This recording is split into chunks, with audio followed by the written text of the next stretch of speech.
43,201 कोटी रुपये हप्त्यापोटी घेतले शेतकऱ्यांकडनं, प्रीमियमचे शेतकऱ्यांकडनंच घेतले. हा, पीक विमा कंपन्या खिशातले पैसे शेतकऱ्यांसाठी लावत नाहीत.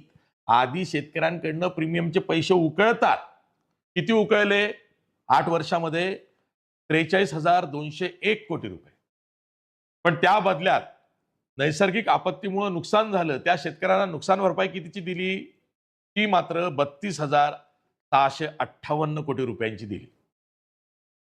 म्हणजे स्वतः नफा पीक विमा कंपन्यांनी किती उकळला? तो उकळला 10,543 कोटी रुपये. आणि आता पुन्हा जुनी योजना लावल्यामुळं पुन्हा प्रीमियमचे पैसे पीक विमा कंपन्यांच्या खिशात. पीक विमा कंपन्या त्यातला नफा आपल्याकडे काढून घेणार आणि शेतकऱ्यांना वेळी अवेळी वेळ काळ न बघता जेव्हा त्यांच्या मनातील तेव्हा नुकसान भरपाई देणार.